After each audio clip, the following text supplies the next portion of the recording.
नमस्ते, जय भारत। सेपरेट मुस्लिम इंटेलेक्चुअल्स का 19 वीडियो पहले गया, ये 20वीं है, 20th एपिसोड। बाय नाउ काफ़ी चीज़ें लगभग सेटल हो गया। लखनऊ मुस्लिम लीग सेशन में हज़रत मोहानी ने एक रेसोल्यूशन लेके आया कि हमें आज़ादी चाहिए। हाँ, आजकल तो कश्मीर में भी ये आवाज़ आते रहता, आज़ादी आज़ादी। भारत का कश्मीर में नहीं, पाकिस्तान वाली आजकल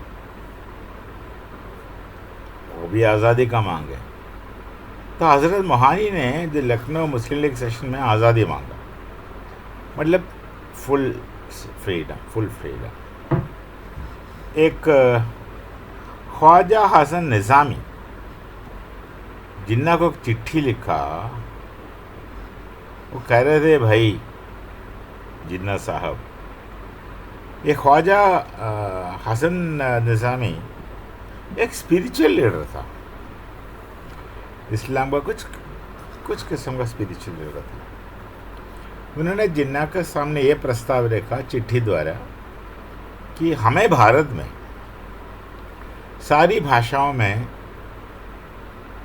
अपना न्यूज़पेपर होना चाहिए ताकि कांग्रेस को विरोध कर सके। हम पहले हिंदू का विरोध कर रहे थे, फिर धीरे धीरे कांग्रेस का विरोध करने लगा। देखिए जो परिवर्तन आया, इसका मतलब ये नहीं कि हिंदू विरोधी नहीं है, पर वो पॉलिटिसाइज्ड ज़्यादा हो गया। एक तो कांग्रेस पार्टी है, दूसरा मुस्लिम लीग पार्टी है। तो पहले हिंदू मुसलमान थे, अब क्या कांग्रेस पार्टी और मुस्लिम लीग ये दोनों सामने हो गया। जब हिंदू मुसलमान की बात चल रहा था, जो पावर पॉलिटिक्स एक चीज़ आता है ना, जो अधिकार सत्ता, ये हिंदू मुसलमान के बीच में इतना नहीं था। हाँ, मुसलमान के अंदर सत्ता वाला मोह रख करके, आस रख करके कई लोग थे, जैसे जमालुद्दीन अफगानी, पर सर सैयद अहमद का मन में वो नहीं था।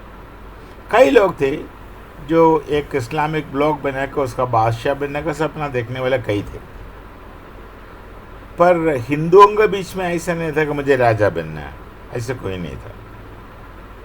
पर जब कांग्रेस पार्टी हो गया और कांग्रेस पार्टी का नेता लोग आ गया और मुस्लिम लीग आ गया, उसमें भी नेता लोग आ गया, तो ये हिंदू मुसलमान विरोध और विरोधाभास, विरोध और विरोध का जगह कांग्रेस मुस्लिम लीग विरोध जैसे हो गया। और एक कांग्रेस मुस्लिम लीग का जो वजह जड़ है, वो इस्लाम का वेलफेयर या हिंदू का वेलफेयर। तो कांग्रेस में तो कोई हिंदू का वेलफेयर कभी था ही नहीं। वो मुसलमान, ये सेपरेटिस्ट अलगावादी मुस्लिम लीडर्स का आरोप ही था कि ये हिंदू पार्टी है, हिंदू पार्टी है। वैसे तो हिंदू पार्टी था ही नहीं, पर प्रत्यक्ष परोक्ष रूप से मुस्लिम लीग ये समझते थे कि हिंदू के लिए ही कांग्रेस पार्टी है, बट ऐसे नहीं था। असल में हिंदुओं का नुकसान ज़्यादा कांग्रेस वाले पहुंचा है, बहुत सारे, वो रहने दीजिए। पर वो ये मुस्लिम लीग में लोग समझते थे कि ये कांग्रेस हिंदू पार्टी है, और दोनों में, और हिंदू के लिए कई लोग खड़े हो गए। कहते तो नहीं है खुला, पर कांग्रेस नेता है, पर उनका कोई इच्छा नहीं था हिंदू का वेलफेयर, क्योंकि कांग्रेस पार्टी का ये कभी नहीं था कि हिंदू का कुछ मदद करे, कुछ नहीं था। उनको तो बस हमेशा एक कुर्सी से ही मतलब था। उनको ना हिंदुओं से मतलब था, जितना मतलब मुसलमान से था सिर्फ उनका अपना फ़ायदा के लिए था, अपना मतलब के लिए मतलब मुसलमान का मतलब रखता था। तो कांग्रेस वाला किसी का पक्ष में नहीं था। और मुस्लिम लीग में क्या हुआ, वो पुराना मुस्लिम लीग, आजकल का नहीं, आजकल इंडियन यूनियन मुस्लिम लीग है, उस समय ऑल इंडिया मुस्लिम लीग था, बात तो एक ही। तो मुस्लिम लीग वाला ये मुसलमान का वेलफेयर सामने रख कर के लड़ रहा, ये कह कह के शुरू हुआ, पर हुआ क्या था, धीरे धीरे तो पॉलिटिक्स ही बन गया, सारे के सारे पॉलिटिक्स ही बन गया। पॉलिटिकल पार्टीज में होता है क्या है, उनको कुर्सी चाहिए, सत्ता चाहिए, अधिकार चाहिए, और अधिकार का द्वारा पैसा हड़पना चाहिए, संपत्ति चाहिए, ये तो सब हो रहा है। खास करके पाकिस्तान में जितना पैसा हो सके तो हड़पो, फिर समय ख़त्म हो गया तो भागो, विदेश में जाके पोल्ट्री फार्म खोल के बैठ जाओ और आराम से रहो। पर पता नहीं इनको आराम से कैसे रह सकता है, आराम से नहीं बैठ सकता, कुछ ना कुछ करते रहना चाहिए, पर उनसे होता नहीं है, क्योंकि कुछ यदि किया तो मारा जाएगा। तो ये पूरा ही पॉलिटिक्स हुआ। कोई जज्बा आजकल पाकिस्तान का लोग बोलते रहता है, कोई जज्बा नहीं था, कोई लगाव नहीं था, ना हिंदू से, तो हिंदू का तो था ही नहीं, ये मुस्लिम लीग को भी मुसलमान का पक्ष में कोई लगाव नहीं था। देखिए क्या परिवर्तन आ गया। तभी तो फेडरल सिस्टम ख़त्म कर दिया अंग्रेज़ों ने।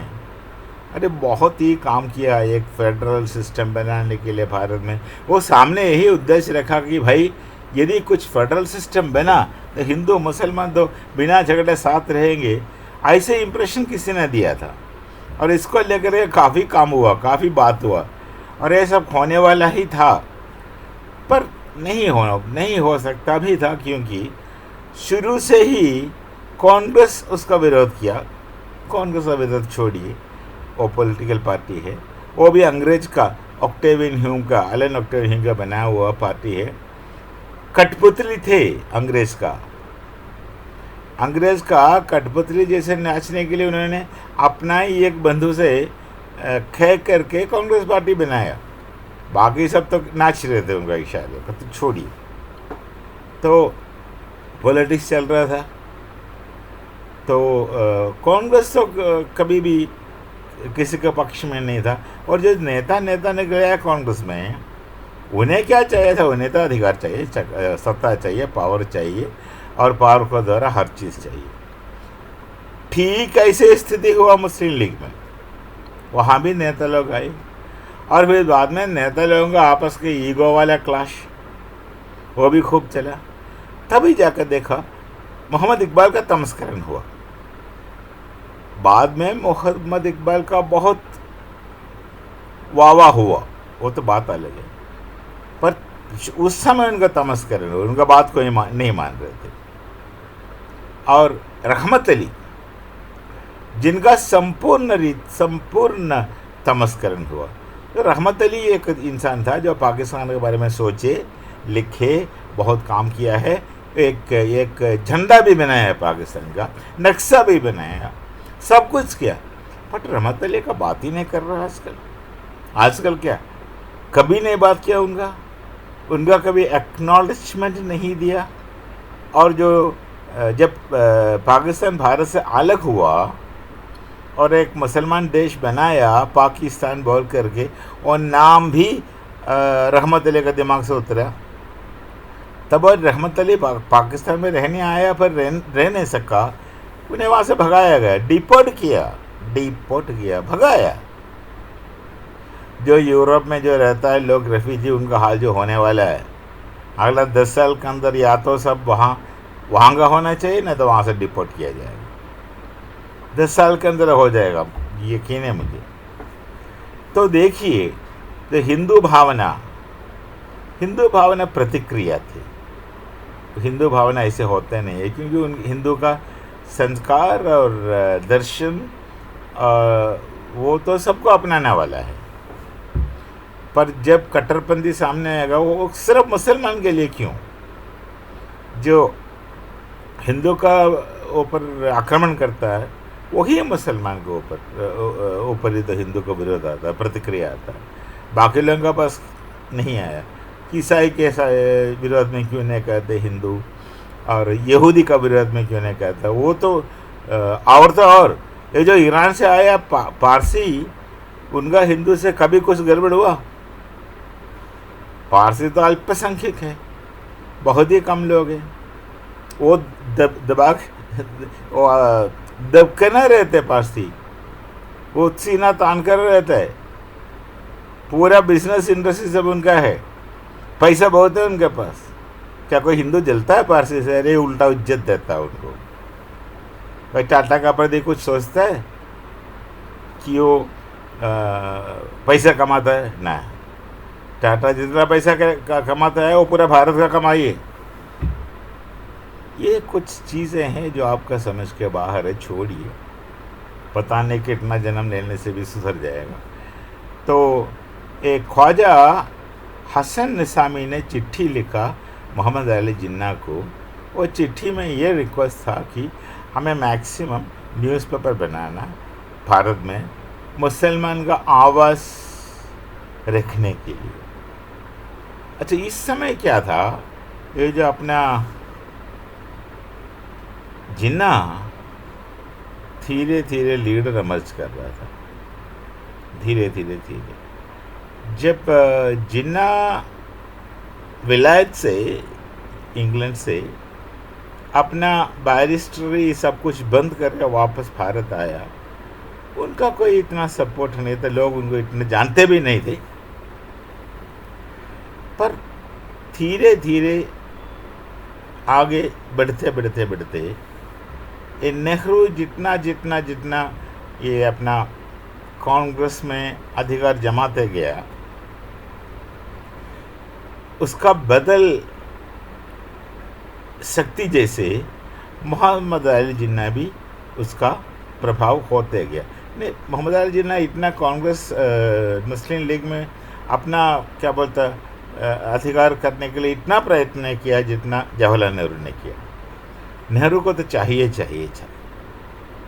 था, पर दोनों का स्वभाव एक जैसे है। नेहरू यहाँ कुछ करता है तो उसका जक्स्टपोज करने के लिए, उसका अपोज करने के लिए नेहरू जैसे कोई नेता चाहिए मुस्लिम लीग को, तब जाकर जिन्ना सामने आया। और जिन्ना का क्वालिटीज़ नेहरू का जितना क्वालिटी उससे कई गुना थी।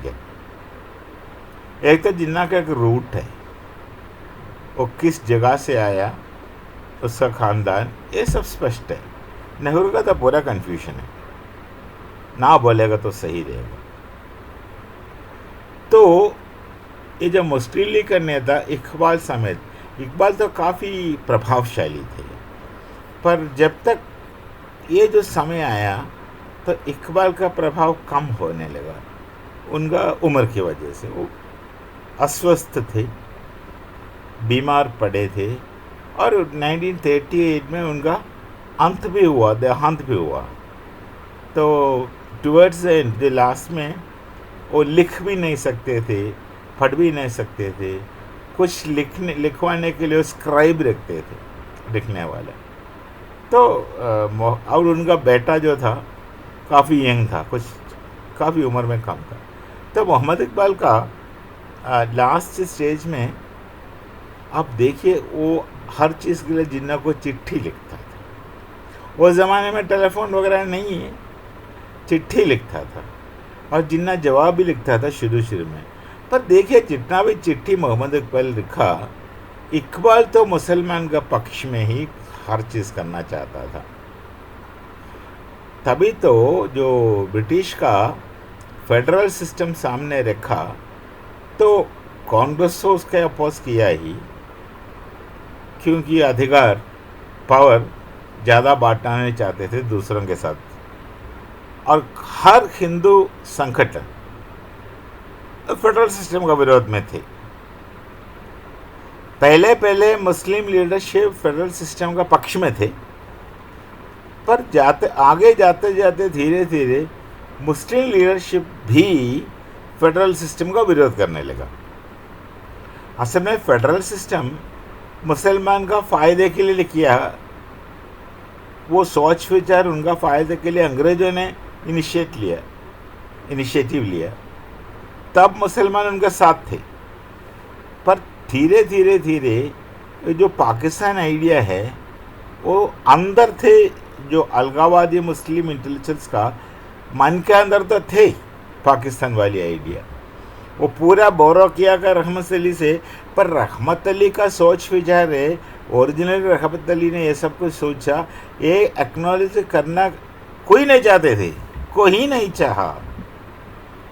तो उनका साथ असल में नाइंसाफ़ी तो हुआ रहमत अली के साथ। यदि अलगावाद बोलेगा तो रहमत अली का नाम पहले आना चाहिए। हम तो अलगावाद कहेंगे, बट आप तो नहीं कहते। तो पाकिस्तान आइडिया खुला कहने के लिए कोई सेपरेटिस्ट मुस्लिम इंटेलेक्चुअल्स का हिम्मत नहीं हुआ। इसलिए नहीं हुआ कि उनका कोई भरोसा नहीं था कितना मुसलमान उनका बात मानेगा। ये सोचिए, जो भी कहे, जितना भी मतलब जितना चाहे भड़काओ, भारत का मुसलमान को जितना चाहे भड़काओ, पर कितना लोग अलगावाद के पक्ष में आएगा, इसका कोई विश्वास नहीं था मुस्लिम इंटेलेक्चुअल लीडरशिप को। वो डरते थे कि भाई हमारा बात तो नहीं मानेगा, क्योंकि मुसलमान भारत का मुसलमान है, उनका संस्कृति भारत का है, और सदियों से यहाँ रहता है, वो नहीं भड़कने वाला है। ये डर हर सेपरेटिस्ट मुस्लिम इंटेलेक्चुअल्स का दिल और दिमाग में था, डरते तो थे। इसलिए खुला पाकिस्तान का प्रस्ताव रखने का हिम्मत किसी में नहीं हुआ। तभी तो शुरू में रहमत अली का नाम ही लेना किसी का विचार में भी नहीं था। अरे रहमत अली बोलेगा तो एकदम डरते थे। रहमत अली को किसी का सपोर्ट नहीं चाहिए था। वो अपना विचार रखा, जो पैसा अपने पास था उसे ये छपवाया, वो छपवाया, फलाना लोगों को पकड़ा, और लीडरशिप से मिलते रहे। वो मुस्लिम लीडरशिप से, जितना भी मुस्लिम संगठन है उनका लीडरशिप से मिलते रहे, बात वही कहते रहे, सब सुन रहे थे, लेकिन कोई बात नहीं माना, क्योंकि सब डरते थे कि रहमत अली का बात मानकर पाकिस्तान का बात किया तब कोई मुसलमान हमारा बात नहीं सुनेगा और पाकिस्तान नहीं बनेगा। ये तो सब डरते थे। पर अंत में जब इकबाल का तबीयत खराब हो गया, और कुछ पहले जैसे जोशीला नहीं रहा, कुछ करने का क्षमता उसमें इतना नहीं था, तो देखिए मोहम्मद इकबाल का स्थिति, वो ज़्यादा से ज़्यादा मोहम्मद अली जिन्ना को डिपेंड करने लगा। उनका कई चिट्ठियाँ लिखे, शायद मोहम्मद अली जिन्ना ने इस चिट्ठियों का जवाब भी दिया होगा, पर इसका कोई रिकॉर्ड नहीं है ना। इकबाल का घर में कुछ मिला, काफ़ी कुछ नहीं मिला, क्योंकि वो रिकॉर्ड कोई रखा नहीं। स्क्राइब्स लिखते थे, वो भी नहीं रखे, और जिन्ना ने कोई कॉपी नहीं बनाया। जितना लेटर आया मोहम्मद इकबाल का, वो लेटर का जवाब शायद उन्होंने दिया होगा जिन्ना ने, पर उनका बात नहीं माना।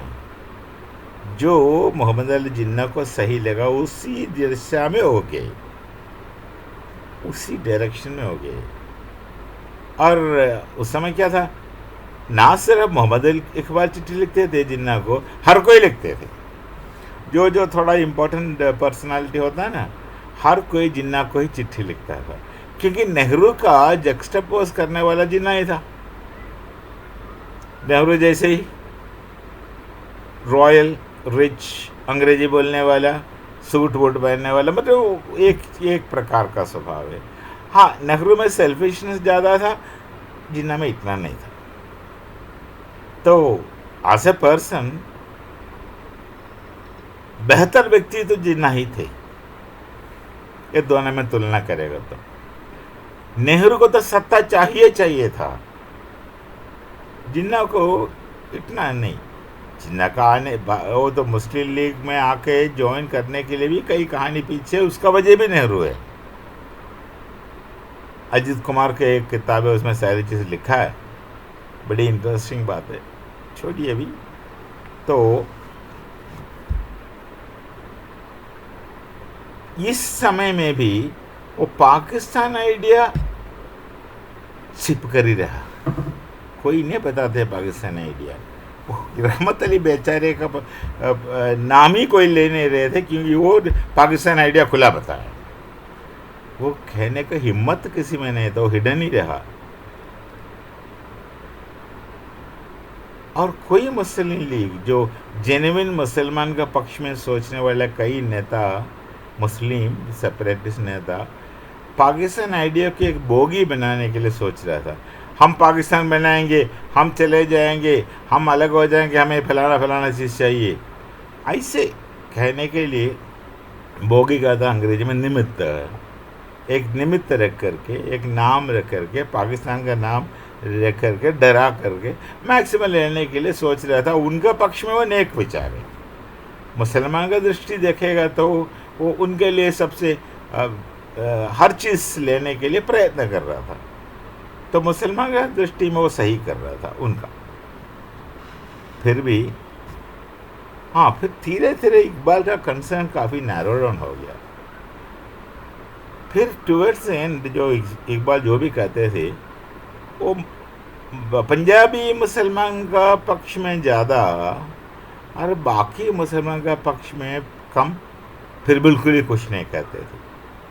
बाकी तो मुसलमान भारत में रहता है जो पंजाब के अलावा, वो 4 प्रोविंस है ना, पंजाब, सिंध, बलूचिस्तान वगैरह नज़दीक वाला, इन्हीं लोगों के बारे में सोचने लगा।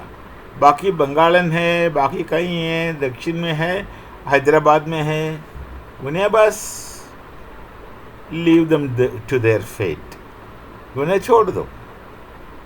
पर कंसर्न इकबाल का धीरे धीरे पंजाबी मुसलमान के पक्ष में ज़्यादा हो गया, जाने अनजाने में। हम नतीजा है दिख रहा है इकबाल का चिट्ठी में, फिर ज़्यादा से ज़्यादा पंजाबी का ही बात हो रहा था। रहमत अली शुरू में ही अर्ली 1900 में ही रहमत अली सिर्फ पंजाब वो 4-5 प्रोविंस का ही बात किया।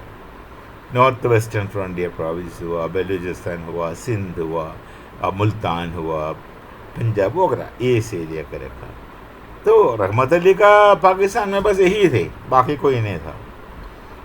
धीरे धीरे मोहम्मद गद्दाफी वही कहते थे। और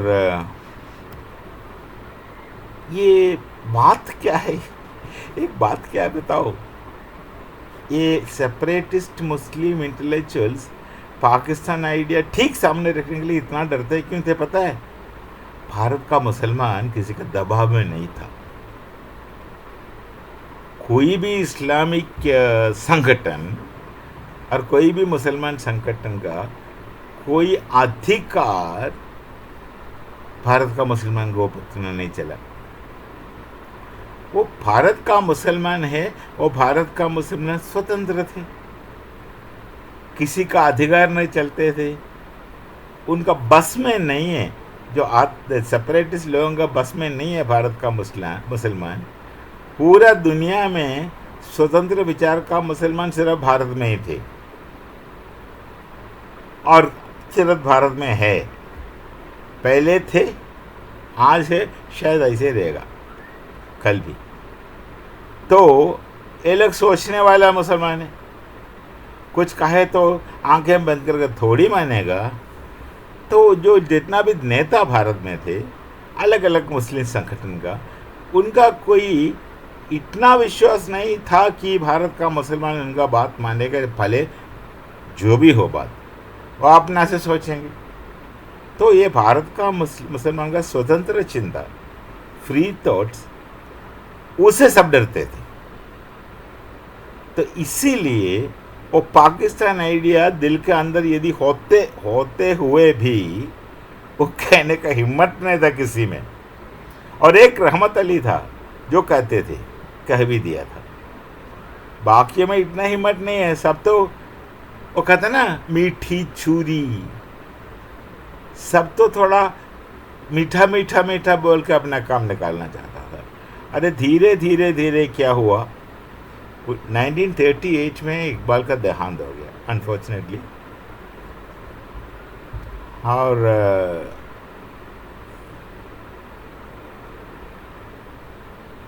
ये सब कुछ माहौल ऐसे बना तो पॉलिटिक्स चला। मुस्लिम लीग को सत्ता चाहिए, कांग्रेस में नेहरू और कंपनी को सत्ता चाहिए। ये सत्ते के लिए बड़ा अंदर अंदर झगड़ा हुआ। मुसलमान गया भाड़ में, हिंदू गया भाड़ में। फिर पॉलिटिक्स हुआ, पॉलिटिक्स हुआ, खूब पॉलिटिक्स हुआ। यदि फेडरल सिस्टम होता तो पाकिस्तान बनेगा तो कोई चिंता नहीं, पर पाकिस्तान बनेगा इसका भरोसा मुस्लिम लीग को नहीं है, क्योंकि भारत का मुसलमान स्वतंत्र फ्री मुसलमान है। यदि पाकिस्तान बनेगा तब कोई चिंता नहीं, तब मुस्लिम लीग का जो भी नेता है उनको कुर्सी मिल जाएगा। पर यदि फेडरल सिस्टम बना, यदि फेडरल सिस्टम बना तो सत्ता कैसे मिलेगा? तो पाकिस्तान अंदर चाह कर भी, क्योंकि उनका भरोसा नहीं था भारत का मुसलमान उनके पक्ष में जाएगा, क्योंकि सोचने वाला मुसलमान है भारत का, फ्री थिंकिंग इंडिविजुअल से, तो इसी वजह से चुप रहा, पाकिस्तान आइडिया निकाल नहीं सका अंदर से। और यदि फेडरल सिस्टम आ गया तो फिर कुर्सी कैसे मिलेगा? कोई भरोसा नहीं कुर्सी का। तो इसीलिए मुख्य कारण यही है, इसीलिए फेडरल सिस्टम का विरोध मुसलमान भी करने लगा। बाकी लोग तो पहले से थे ही। तो अंग्रेजों ने फेडरल सिस्टम वाली किताब ही बंद कर दिया, वो गौशाला बंद कर दिया, फेडरल सिस्टम नहीं है, बात ही खत्म। फिर सामने क्या था? पाकिस्तानी था। एक सिंधी महाशय है, उनका नाम है एम.एच. गजदर सिंधी। ये ऑनेस्टली उन्होंने ये बात किया कि भाई ये सब नहीं चलेगा, कोई फेडरल सिस्टम नहीं चलेगा, सामने एकमात्र उपाय है अलग हो जाओ, अलग हो जाओ। तो 4 स्टेट का बात किया, वही 4 स्टेट जो रहमत अली बोला था। तो ये 4 स्टेट को अलग बनाओ और पॉलिटिकल गेम ख़त्म करो। एक सैयद अली जावाद है, उन्होंने भी ये कहा कि भाई ये सब पॉलिटिक्स हो रहा है आजकल, ना मुसलमान का तरक्की होगा, ना हिंदू का पक्ष में कुछ कह रहा है। कांग्रेस हिंदू पार्टी है, मुसलमान कहता है, मुस्लिम लीग कहता है, मुसलमान नहीं कहते, मुस्लिम लीग कहता है कांग्रेस हिंदू पार्टी है। तो पर कांग्रेस हिंदू को कोई सपोर्ट नहीं करता, तो कांग्रेस बस हिंदू का पक्ष में कुछ नहीं कहते। कांग्रेस में कौन कौन नेता थे? मदन मोहन मालवीय छोड़ करके बाकी जितने भी कांग्रेस वाले थे या तो चुप थे या तो मुसलमान का साइड ले रहे थे। नेहरू तो पूरा खुलेआम मुसलमान का साइड ले रहा था, बापू उनका साइड ले रहा था, और सरदार पटेल को बोलने नहीं दिया, सरदार पटेल को बोलने नहीं दिया, दबा के रखा। कि किसने दबाया? सरदार पटेल को दबाना कोई मामूली बात नहीं है, वो सचमुच लौह पुरुष है भारत का। बापू ने दबाया, बापू का बात तो हर कोई मानता है। पर मदन मोहन मालवीय तो इस तरफ चले गए, वो पश्चिम भारत का नहीं है, वो उस तरफ चले गए, अपना काम देखा। पर ना कांग्रेस तो कभी भी हिंदू का पक्ष में नहीं था, कांग्रेस अपने खुद का पक्ष में था हमेशा, उन्हें सत्ता चाहिए। नेहरू को चाहिए था प्रधानमंत्री बनना, और कांग्रेस में जितने भी मेंबर्स थे अपना फ्रीडम का बाद, वो सब सरदार पटेल के पक्ष में वोट किया। यदि भारत का प्रधानमंत्री सरदार पटेल होते तो आज जो तरक्की भारत का दिख रहा वो 70 साल पहले हुआ होता। इसमें किसी को कोई संदेह नहीं होना चाहिए। सोचिए 70 साल पहले आज जो तरक्की दिख रहा है ना, 70 साल पहले हुआ होता यदि सरदार पटेल थे। पर गया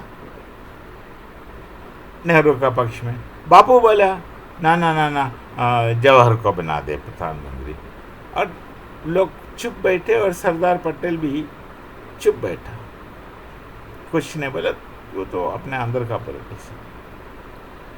और जिन्ना कभी नहीं चाहा कि पाकिस्तान बने, आज जिन्ना को यकीन भी नहीं था कि पाकिस्तान बन जाएगा।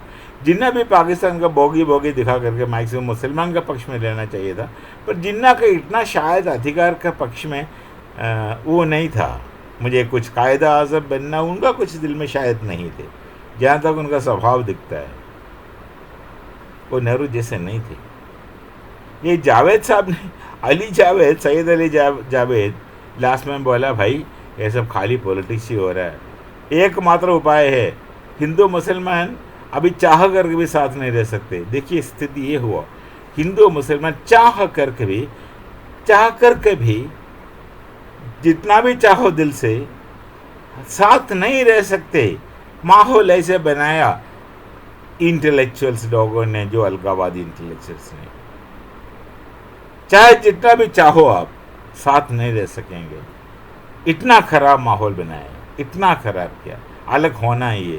तो अली जावेद साहब, सैयद अली जावेद साहब बताया भाई एक ही मात्र उपाय है, अलग हो जाओ। तब भी पाकिस्तान आइडिया नहीं निकला। अब निकलेंगे कल या परसों, हम देखेंगे। तो 20वीं हुआ,